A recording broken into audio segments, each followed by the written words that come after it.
Average age of women being sold for sex in U.S. is now 13 years old. The pedophilia epidemic sweeping the United States has reached crisis point, as government statistics reveal the average age of a female being sold for sex is now just 13 years old. Sex trafficking, especially when it comes to the buying and selling of very young girls, has boomed in recent years. It is now a bona fide industry in America, the fastest growing business in organized crime and the second most lucrative commodity traded illegally after drugs and guns.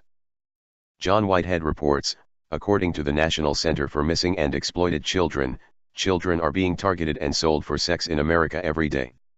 To understand the scope of this epidemic, consider this: every 2 minutes, a child is exploited in the sex industry in the United States.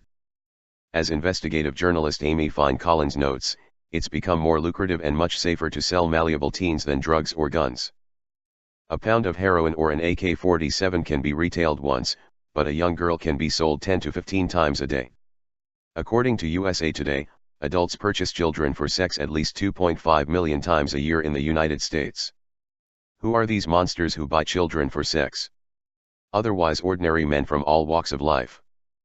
They could be your coworker, doctor, pastor, or spouse, writes journalist Tim Swearens, who spent more than a year investigating the sex trade in America. In Georgia alone, it is estimated that 7,200 men, half of them in their 30s, seek to purchase sex with adolescent girls each month, averaging roughly 300 a day. On average, a child might be raped by 6,000 men during a 5-year period of servitude. It is estimated that at least 100,000 children, girls and boys, are bought and sold for sex in the U.S. every year, with as many as 300,000 children in danger of being trafficked each year. Some of these children are forcefully abducted, others are runaways, and still others are sold into the system by relatives and acquaintances. Human trafficking, the commercial sexual exploitation of American children and women, via the internet, strip clubs, escort services, or street prostitution, is on its way to becoming one of the worst crimes in the U.S., said prosecutor Krishna Patel. This is not a problem found only in big cities. It's happening everywhere, right under our noses, in suburbs, cities and towns across the nation. As Ernie Allen of the National Center for Missing and Exploited Children points out, the only way not to find this in any American city is simply not to look for it. It is estimated that there are 100,000 to 150,000 underage child sex workers in the U.S. Every year, the girls being bought and sold gets younger and younger. Social media makes it all too easy for young people to be preyed upon by sexual predators. As one news center reported, finding girls is easy for pimps. They look on MySpace, Facebook, and other social networks. They and their assistants cruise malls, high schools, and middle schools. They pick them up at bus stops. On the trolley. Girl-to-girl recruitment sometimes happens. Foster homes and youth shelters have also become prime targets for traffickers.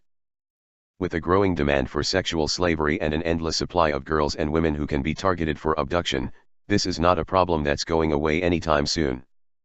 In fact, this growing evil is, for all intents and purposes, out in the open. Trafficked women and children are advertised on the internet, transported on the interstate, and bought and sold in swanky hotels. Indeed, as I make clear in my book Battlefield America, the war on the American people, the government's war on sex trafficking, much like the government's war on terrorism, drugs, and crime, has become a perfect excuse for inflicting more police state tactics, police checkpoints, searches, surveillance, and heightened security, on a vulnerable public, while doing little to make our communities safer. So what can you do? Educate yourselves and your children about this growing menace in our communities. Stop feeding the monster. Sex trafficking is part of a larger continuum in America that runs the gamut from homelessness, poverty, and self-esteem issues to sexualized television, the glorification of a pimp/hoe culture, what is often referred to as the pornification of America, and a billion-dollar sex industry built on the back of pornography, music, entertainment, etc. This epidemic is largely one of our own making, especially in a corporate age where the value placed on human life takes a backseat to profit. It is estimated that the porn industry brings in more money than Amazon, Microsoft, Google, Apple, and Yahoo. Call on your city councils, elected officials, and police departments to make the battle against sex trafficking a top priority, more so even than the so-called war on terror and drugs and the militarization of law enforcement.